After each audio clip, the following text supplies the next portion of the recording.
Trump का एक बहुत बड़ा बयान सामने आया। अमेरिका की रक्षा के लिए उन्होंने कहा कि ईरान पर हमला किया गया। ये डोनाल्ड ट्रंप का सबसे बड़ा बयान देखिए माना जा रहा है। खामनेई शासन से अमेरिकी लोगों को उन्होंने कहा कि खतरा था, ईरान को कभी भी परमाणु शक्ति नहीं बनने दिया जाएगा। ये डोनाल्ड ट्रंप की तरफ से बड़ा बयान सामने आया। उन्होंने कहा है कि ईरान को कभी भी परमाणु शक्ति देश नहीं बनने दिया जाएगा। ईरान दुनिया का सबसे बड़ा आतंकी अड्डा है।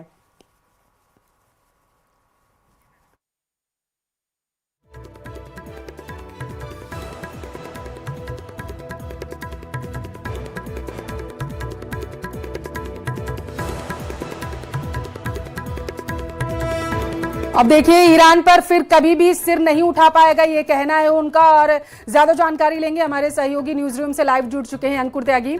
अंकुर जी, सीधा आपके पास आते हुए, डोनाल्ड ट्रंप हमेशा अपने बड़बोले बयानों की वजह से जाने जाते हैं और एक बार फिर से उन्होंने बयान दिया। उन्होंने कहा ईरान को किसी भी कीमत पर परमाणु शक्ति देश नहीं बनने दिया जाएगा। आप किस तरीके से देख रहे हैं इस बयान को? देखिए, सबसे पहले तो मैं आपको बताना चाहूँगा कि ईरान पर हमला हो चुका है और इस बार हमला जैसे पहले हुआ था पिछले साल इजराइल ने किया है। लेकिन यहाँ पे ये भी सोचना होगा कि इजराइल में अकेले इतनी कुव्वत नहीं है कि वो अपने दम पर ये हमला करे, तो लिहाजा अमेरिका का पूरा सपोर्ट था। तो जितने भी इजराइल के जेट थे जिन्होंने तेहरान और तमाम जो आसपास के शहर है जहाँ पर बमबारी की है, वहाँ पर अमेरिका के सपोर्ट से ये हमला किया है। तो एक बात तो ये वाज़ेह हो चुकी है कि इजराइल और अमेरिका ने मिलकर ईरान पर हमला किया है। और दूसरी बड़ी बात ये है कि जो खामनेई है उनको भी निशाना बनाया गया है, यानी कि जो उनका पैलेस है जहाँ पे वो रहते हैं, वहां पर भी हमला किया गया है। तो ये इस वक्त की सबसे बड़ी खबर है। और मिडिल ईस्ट में अगर ईरान पर हमला होता है तो उसके बहुत दूरगामी परिणाम हो सकते हैं, क्योंकि ईरान वो मुल्क है जिसके पास मिसाइलों का जगीरा है, हाइपरसोनिक मिसाइल है।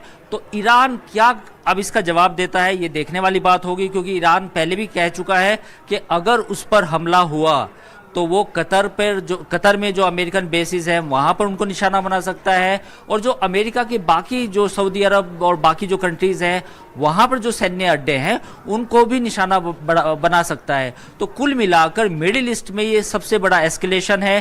पिछले साल जो लड़ाई हुई थी जिसमें इजराइल ने अटैक किया था और अमेरिका ने बाद में B-2 बॉम्बर से अटैक किया था, वो करीब करीब एक हफ्ता चली थी जंग। लेकिन इस बार ऐसा लग रहा है कि ये जंग जो है कम से कम 10 से 15 दिन जरूर चलेगी, और तब तक चलेगी जब तक अमेरिका और इजराइल इस बात की तसल्ली ना कर लें कि ईरान को हमने पूरी तरह नेस्तनाबूद कर दिया है। ठीक है, तो ये मान लिया जाए कि मिडिल ईस्ट में आधिकारिक तौर पर युद्ध की शुरुआत हो चुकी है, जिसके अभी सिर्फ कयास लगाए जा रहे थे या सिर्फ बयान आ रहे थे? बिल्कुल, आप बिल्कुल कह सकते हैं कि युद्ध की शुरुआत हो चुकी है।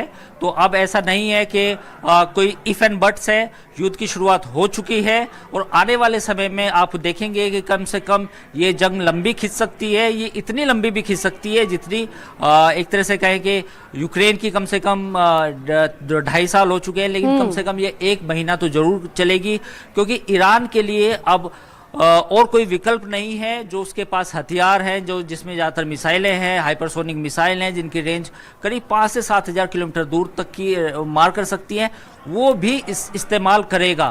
तो ये देखने वाली बात है कि क्या इजराइल और अमेरिका ईरान को ये मौका देंगे। और जैसा कि आपने अपने न्यूज़ रिपोर्ट्स में बताया, इस समय इजराइल में सायरन सुनाई दे रहे हैं। इजराइल के जितने भी सिटीज़ हैं, पोर्ट सिटी हैफा है, तमाम ऐसे जो शहर हैं वहाँ पर सायरन सुनाई दे रहे हैं। हालांकि अभी तक ईरान की तरफ से कोई मिसाइल अटैक नहीं हुआ है इजराइल के खिलाफ।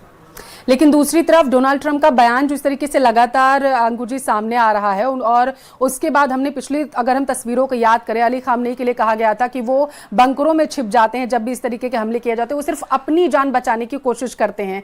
तो क्या इसे हालिया बयानों पे अगर हम गौर करें डोनाल्ड ट्रंप के, तो क्या एक बार फिर से डोनाल्ड ट्रंप का ये सिर्फ एक बयान नहीं माना जाएगा कि कहीं भी अगर युद्ध हो रहा है या स्थिति बनती है तो वो खुद को या अमेरिका को बड़ा साबित करने के लिए इस तरीके के बयान देते हैं?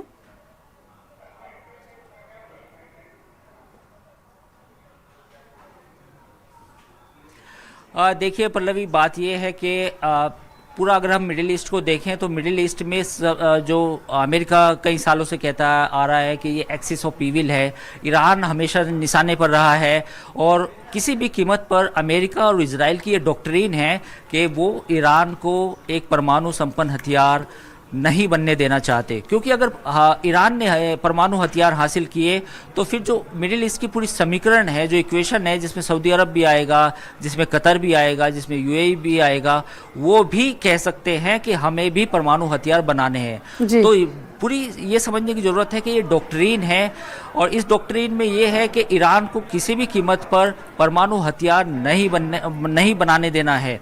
तो यही वजह है कि पिछले साल जब जंग हुई थी तब भी हमने यूट्यूब पे और बाकी जगह जो चर्चा की थी उसमें कहा था कि ये लड़ाई ख़त्म नहीं हुई है। उसकी वजह ये है कि ईरान के जितने भी न्यूक्लियर रिएक्टर जो सेंटर्स थे वो पूरी तरह तबाह नहीं हुए थे। तो ये जंग दोबारा होगी और इस जंग की शुरुआत 2026 में हुई है। तो दुनिया में इस वक्त 2 सबसे बड़ी जंग चल रही है, या यूँ कहें कि 3 चल रही है। एक तो यूक्रेन की हो गई, एक ये जो नई जो जंग शुरू हुई है ये है। तो ये 2 बड़ी जंग जो है पूरी दुनिया में पूरी अस्थिरता लेके आएगी। और जो एक तरह से कह रहे थे कि डोनाल्ड ट्रंप कहते हैं कि मैं युद्ध रुकवाता हूं, लेकिन इस बार जो उनकी नीति है वो ये है कि वो तमाम युद्ध को अपनी ताकत के बलबूते पर ख़त्म करना चाहते हैं। तो इस बार जो ईरान का इशू है, मुझे लगता है कि जो अमेरिका के प्रेसिडेंट हैं डोनाल्ड ट्रंप, वो इस बार ईरान के इशू को हमेशा के लिए सेटल करना चाहते हैं। ठीक है, बहुत शुक्रिया अंकुर जी आपका महत्वपूर्ण जानकारी हमसे साझा करने के लिए। खबरों में आगे बढ़ेंगे। देखिए, ईरानी मीडिया का एक बहुत बड़ा दावा देखने को मिला है। ईरान के राष्ट्रपति सुरक्षित है, ये उनकी तरफ से कहा गया। ईरानी मीडिया ने ये बहुत बड़ा दावा किया है। ईरानी मीडिया की तरफ से कहा गया है कि ईरान के राष्ट्रपति पूरी तरीके से सुरक्षित है। जैसा दावा किया जा रहा था कि राष्ट्रपति भवन के पास जो है वो हमले किए गए हैं, और यही वजह है कि कुछ मीडिया रिपोर्ट्स में ये दावा किया जा रहा था कि हो सकता है कि क्षति जो है वो राष्ट्रपति भवन को भी पहुंची हो और उस दरमियान आसपास के इलाकों में हड़कंप मचा हुआ था। हालांकि ईरानी मीडिया की तरफ से ये दावा किया गया है, बड़ा बयान आ चुका है। उनकी तरफ से कहा गया है कि ईरान के राष्ट्रपति पूरी तरीके से सुरक्षित है।